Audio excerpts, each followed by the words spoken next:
দোলযাত্রার রঙে এবার গ্রহণের ছায়া, সমস্যা হবে না তো? সূর্যগ্রহণ মিস, এবার সুযোগ চন্দ্রগ্রহণ দেখার। প্রায় 5 ঘন্টা ধরে চলবে গ্রহণ। সব থেকে নাটকীয় পর্যায়ে চলবে 58 মিনিট 15 সেকেন্ড ধরে। আকাশে খালি চোখে তাকালেই চন্দ্রগ্রহণ দেখা যাবে। দেশের কোথায় কোথায় দেখা যাবে, কতটা দেখা যাবে, আকাশের লাল চাঁদ বাংলায় কি দেখা যাবে, সবটাই জানাবো। তাই আমাদের পেজটি ফলো করে রাখুন। সাম্প্রতিক সূর্যগ্রহণ ভারতে দেখা যায়নি, তবে মার্চেই রয়েছে পূর্ণগ্রাস চন্দ্রগ্রহণ। এ দেশের মানুষ কি তা দেখা থেকে বঞ্চিত হচ্ছেন? না।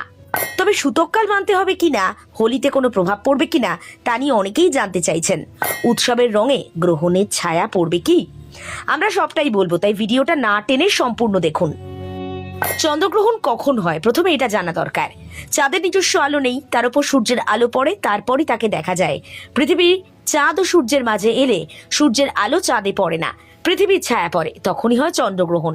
পূর্ণগ্রাস চন্দ্রগ্রহণের সময় চাঁদের রং লাল হয়, সে কারণে একে রক্ত চাঁদ বা ব্লাড মুন বলা হয়। সূর্যগ্রহণ খালি চোখে দেখা যায় না। চন্দ্রগ্রহণের ক্ষেত্রেও সেরকম কোনো সমস্যা হয় এমনটা নয়। আসলে চন্দ্রগ্রহণ খালি চোখে বেশ উপভোগ করা যায়। রাতের আকাশে অনেকেই খালি চোখে চন্দ্রগ্রহণ দেখেন। দীর্ঘক্ষণ ধরে এই গ্রহণ চলে। কখন কোথায় দেখা যাবে গ্রহণ?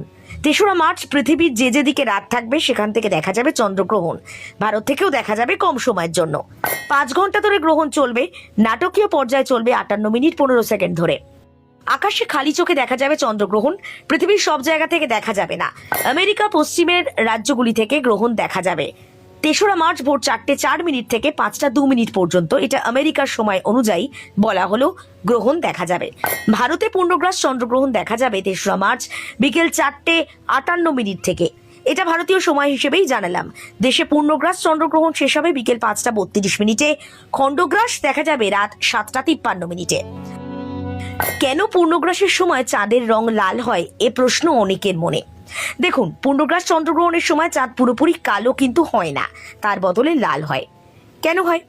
পৃথিবীর বায়ুমণ্ডল যখন সূর্যের আলো গ্রহণ করে, তার মধ্যে দিয়ে সেই রশ্মি প্রতিসারিত হয়, তখন সূর্যরশ্মির লাল অংশ কম পরিমাণে প্রতিসারিত হয়, তা চাঁদের ওপরে গিয়ে পড়ে। অন্যদিকে সূর্যরশ্মির নীল অংশ চারদিকে ছড়িয়ে পড়ে, তাই চাঁদকে গ্রহণের সময় গাঢ় কালচে লাল দেখায়, কিন্তু কালো দেখায় না। পূর্ণগ্রাস যখন চলবে তখন ভারতের অনেক জায়গাতে সন্ধে নামবে না। সেক্ষেত্রে সব জায়গা থেকে ওই পূর্ণগ্রাস নাও দেখা যেতে পারে। কলকাতায় ওই দিন সূর্যাস্তের অফিসিয়াল টাইম 5টা 34 মিনিট, তারপর চন্দ্রোদয়। ফলে পূর্ণগ্রাস বাংলা থেকে দেখা যাবে না। দিল্লি এবং নয়ডায় চন্দ্রোদয় হবে 6টা 26 মিনিটে। তার অনেক আগে থেকেই চাঁদে গ্রহণ লেগে যাবে। সেখানকার মানুষ খুব বেশি সময় ধরে গ্রহণ দেখতে পারবেন না।